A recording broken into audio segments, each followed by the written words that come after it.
안녕하세요. 여러분의 통계에 대한 궁금증을 풀어드릴 리포터 오세영입니다.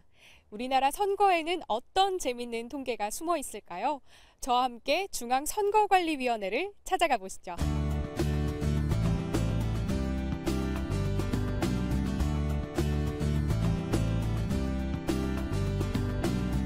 중앙선거관리위원회 문은영입니다.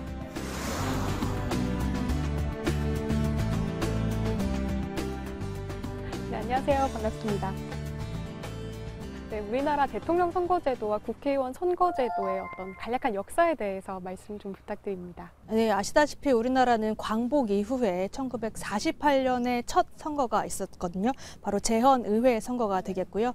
그 이후에 헌법이 제정됐고, 이제 첫 번째 대통령 선거로서 간선으로 이제 이승만 대통령이 초대 대통령으로 선출됩니다. 이후에 이제 직접 선거로 2대, 3대 이승만 대통령 당선됐고요. 하지만 이제 3.15 부정선거라는 역사 기억하시죠? 그래서 그 이후에 이제 이승만 대통령이 하야하고 그 이후에는 이제 의원내각제가 도입되면서 간선으로 4대 대통령이 선출됐고요.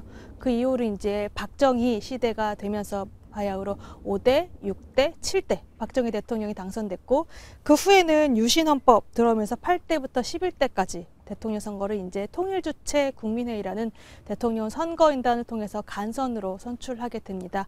이제 그 이후에 12대까지 전두환 대통령까지 간접선거로 뽑았고요. 그 이후에 1987년 6.29 선언으로 대통령이 드디어 이제 직선제로 개헌되는 그 헌법을 통해서 직선제로 지금 18대 대통령까지 5년 단임제로 선출하게 돼 있습니다. 그리고 말씀드렸다시피 국회의원 선거는 이제 제헌의회 선거 이후에 1인 1선거구 1인 선출제 그렇게로 돌아가다가 그 의원내각제 했던 1960년도에 민의원, 참의원, 그래서 양원제라고 하는 제도를 잠시 도입한 적도 있었고요. 그 위에 보시면 6대부터 8대까지 1인 1선거구로 다시 뽑다가 9대부터 12대까지는 1인 그 다음에 1인 선거구 2인 선출제, 그래서 중선거구제가 국회의원 제도에서도 도입된 적이 있었습니다. 다시 이제 13대 1988년부터 지금까지는 이제 4년의 임기를 가진 직접 선출했고, 특이할 것은 17대 국선에서는 이제 1인 2표제 실시해서 그때부터는 비례대표 명부해서 그걸 통해서 직접 비례대표 의원도 선출하는, 이렇게 보면은 우리나라 선거사가 곧 정치사라고 할 만큼 선거를 기점으로 여러 가지 정치 변혁과 변동이 있었고요. 그래서 선거사 곧 정치사라고 이해하시면 쉽게 이해하실 수 있을 것 같습니다. 네, 최근 선거구 획정 관련해서 논란이 참 많은데요. 이 선거구 획정에도 어떤 기준이 있나요? 예를 들면 인구 통계가 좀 중요한 게 작용을 하는지 좀 궁금합니다. 국회의원 선거구 획정위원회라는 그 새로운 기구로 중앙선거관리위원회 산하로 발족하게 됐습니다. 그래서 거기서 지금 획정을 하고 있고요. 일단 기준에 대해서는 아직 정확하게 정해지지 않아서 어떻게 될지는 약간 변동이 있을 것 같지만, 현행 선거법, 공직선거법 기준으로 말씀드리자면 인구, 행정구역, 지리적 여건, 교통 이런 걸 감안해서 하는데, 이제 가장 중요한 건 결국 인구가 되겠죠. 네, 선관위 홈페이지를 보니까요, 이 선거 통계 시스템이 있던데요. 이 선거 통계 시스템은 누가 어떤 기준으로 작성을 하는지 궁금합니다.